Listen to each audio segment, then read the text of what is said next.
जय श्री राम। ओम वक्रतुंड महाकाय सूर्यकोटि समप्रभा निर्विघ्नं कुरु मे देव सर्वकारेषु सर्वदा। राम किन्ह चाहि सोई होई, करे अन्यथा अस नहीं कोई। प्रभु श्री राम जगत के स्वामी, करुणा निधान, जिनकी लीला अपरंपार है। मेघनाथ सारे बानरी सेना को बेहाल कर रखा है। ऐसा कोई वानर नहीं है जो उसके सम्मुख खड़ा है।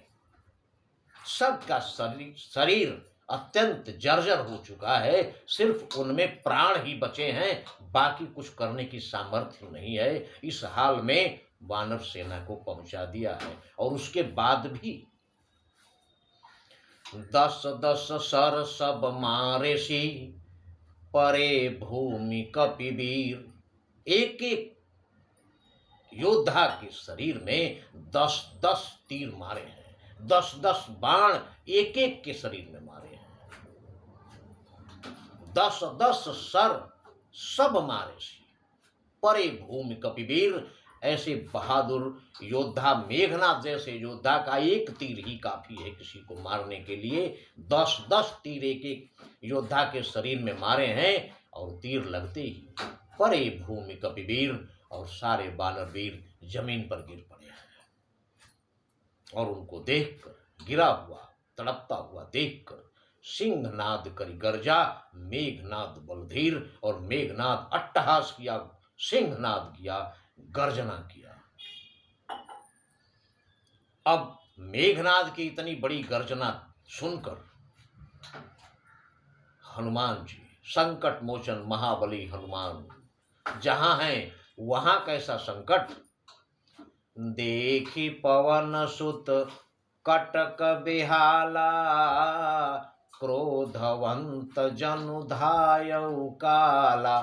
हनुमान जी ने देखा कि हमारा दल इतना बेहाल है, इतनी बुरी हालत में हमारे सेना को पहुंचा दिया है इसने। इसके बाद ऐसे दौड़े मेघनाद की तरफ जैसे साक्षात काल दौड़ा हुआ आ रहा हो। क्रोधवंत जनु धायउ काला। और मेघनाद को क्या समझते हैं?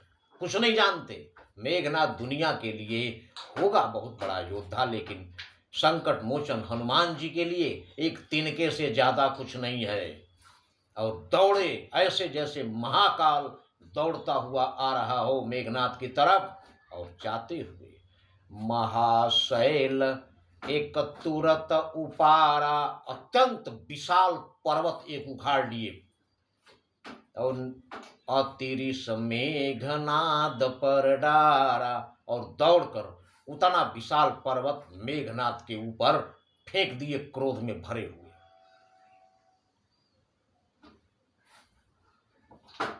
अब जब फेंक दिए तो आवत देखी गयऊ नभ सोई, रथ सारथी तुरग सब खोई।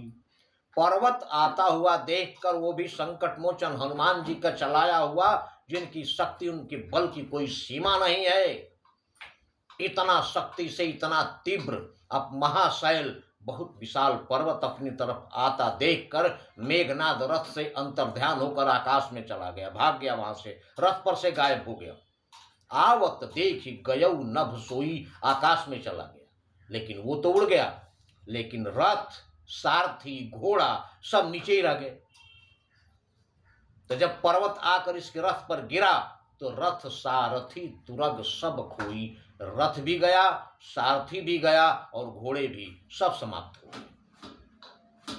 हनुमान जी का क्रोध शांत नहीं हुआ है। और बार बार पचार हनुमाना, निकट नयाव मरम सो जाना। हनुमान जी बार बार मेघनाथ को ललकार रहे हैं, लेकिन निकट न आव मरम सो जाना। वो संकट मोचन हनुमान जी के सामने उनके निकट आ नहीं रहा है, क्योंकि वो मरम सो जाना, वो इस मरम को जानता है कि जाते ही हनुमान जी उसे मार डालेंगे, समाप्त कर देंगे, अस्तित्व खत्म कर देंगे उसका। इसलिए आ ही नहीं रहा, निकट न आओ मरम सो जाना, निकट नहीं आ रहा है क्योंकि मरम जानता है। अब आकाश में गायब होकर गया कहां? रघुपति निकट गयऊ घन नादा, वहां से अब देख रहा कि हनुमान जी तो बहुत ही शक्तिशाली हैं, इन पर विजय पाना असंभव है। तब गलतफहमी है, उसे भ्रम है, जैसा कि रावण बार बार कहता है कि 2 तपसी बच्चे हैं, उन तपसी बच्चों में कितनी शक्ति होगी, इंद्रजीत से कभी सामना नहीं हुआ है उनका। इसलिए गलतफहमी में पहुंच गया प्रभु श्री राम जी के पास। रघुपति निकट गयऊ घन नादा, नाना भांति करे से दुर्बादा, और जाकर उनको उल्टा सीधा बोलना शुरू कर दिया, जैसे कायर आदमी किसी शरीफ आदमी को बुरा भला कहकर अपने आप में बड़ा खुश होता है, गाली गलौज करके, क्योंकि सज्जन आदमी शरीफ आदमी बकवास नहीं करता, वो अपना काम करता है, अच्छा कर्म करता है, इसलिए अपने कर्म पर विश्वास रखता है। लेकिन क्षुद्र बुद्धि का आदमी सामने वाले को गाली गलौज अभद्र व्यवहार करके अपने आप को बहुत संतुष्ट करता है, समझता है कि इसी में उसकी महानता है। वैसा ही वो उल्टी सीधी बातें कर रहा है। और उसके बाद ऐसे लग रहा है जैसे जिमि को करे गरुण से खेला, डर पावे गही स्वल्प सपेला। जिस प्रकार जैसे कोई अपने हाथ में एक छोटा सा सांप का बच्चा लेकर गरुण को डरा रहा हो, ऐसा लग रहा है उसके व्यवहार से। और उसके बाद क्या किया? अस्त्र शस्त्र आयुध सब डारे, जितना भी उसके पास अस्त्र शस्त्र हथियार था सब प्रभु श्री राम के ऊपर फेंक दिया, उसने चला दिया अस्त्र शस्त्र हथियार। लेकिन प्रभु श्री राम तो प्रभु श्री राम है, इनकी महिमा उस राक्षस को क्या मालूम।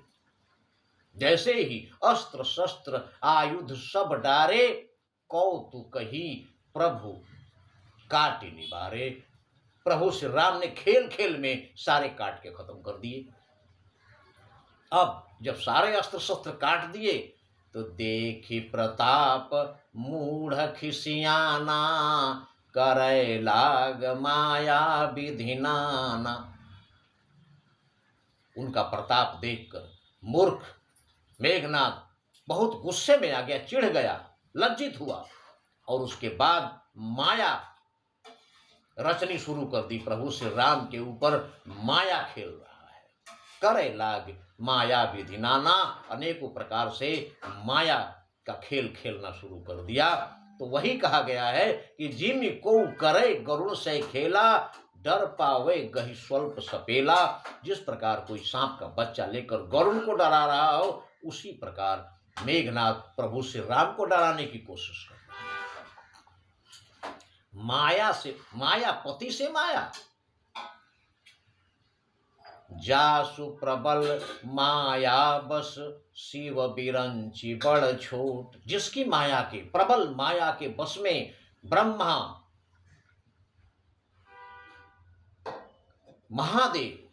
महादेव तक उनके माया के बस में, शिव बिरंची बड़ छोट, छोटे बड़े ब्रह्मा महेश सभी हैं, उनको ताहि दिखावई निशिचर, निज माया मति खोट। उन मायापति को ये छोटी बुद्धि का निशाचर अपनी माया दिखा रहा है। इसका परिणाम क्या होगा ये हमारे अगले वीडियो में, किंतु ध्यान रहे प्रभु श्री राम अनंत हैं।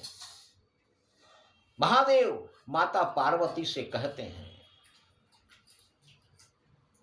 कि प्रभु श्री राम पर कोई तर्क नहीं किया जा सकता। राम अतर्क्य कर्म मन बानी मत हमार यश सुनहु सयानी। प्रभु श्री राम पर कोई तर्क नहीं हो सकता, असीमित हैं, अनंत हैं, उनका किसी को अनुमान नहीं है। वो अनंत शक्ति हैं, आनंद कंद मर्यादा पुरुषोत्तम भगवान श्री राम सब कुछ वही हैं, कोई कुछ नहीं है बाकी। इसलिए सिर्फ प्रभु की शरण में ही सुख है, आनंद है, परमानंद है। इसलिए प्रभु श्री राम का नाम जपते रहें, क्योंकि नहीं कली कर्म न भगति विवेकु, राम नाम अवलंबन एकु। जय श्री राम।